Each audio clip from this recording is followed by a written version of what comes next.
तो देखिए भाई, सवाल क्या कह रहा है, among the following figures find the correct one if it is known that the sum of number on opposite faces of the cube shown is always 7।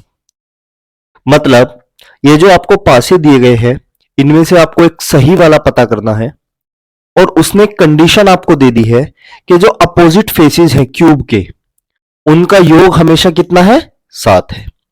अगर आपको ये पॉइंट पता है तो आप यहां से आपको पता चल गया कि ये कौन सा डाइस है, ये आपका स्टैंडर्ड डाइस है।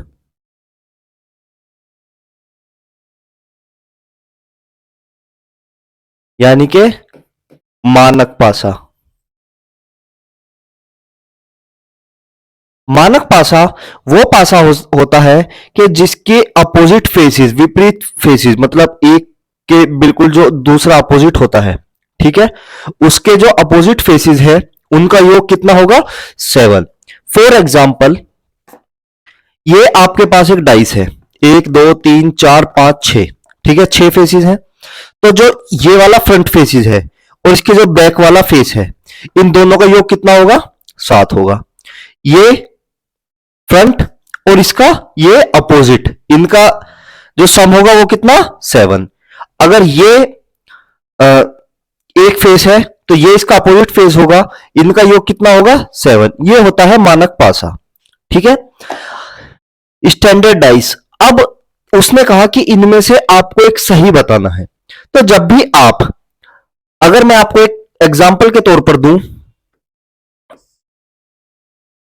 ये यदि एक मानक पासा है आपका, फॉर एग्जाम्पल, अगर ऊपर वाले पर क्या है, 5 है, ठीक है, अगर इस तरफ 5 है, ठीक है, तो जाहिर सी बात है इसको स्टैंडर्ड बनने के लिए इस तरफ कितना होना पड़ेगा, 2 होना पड़ेगा। चलो ये 2 हो गया। अब 2 डिजिट यहां पर ऑक्यूपाई हो गई है। अगर फॉर एग्जाम्पल मैं ये बोलता हूं कि इस फेस पर कितना है, 4 है, ठीक है, इस तरफ कितना है, 4 है। अगर इस तरफ 4 है तो इस तरफ कितना होना चाहिए, फिर 3 होना चाहिए, तभी मानक बनेगा। और अगर फ्रंट वाले पर 6 है, ठीक है, आगे वाली तरफ 6 है, तो पीछे की तरफ कितना होना चाहिए, 1 होना चाहिए। अगर ये 6 है तो ये 1 होना चाहिए, ठीक है।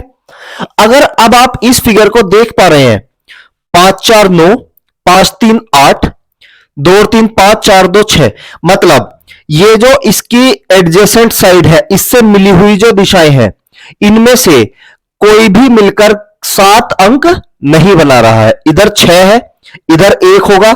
7 बनाने के लिए या तो एडजेसेंट में 1 इस तरफ आना चाहिए, या 1 इस तरफ आना चाहिए, या इस तरफ आना चाहिए, या इस तरफ आना चाहिए।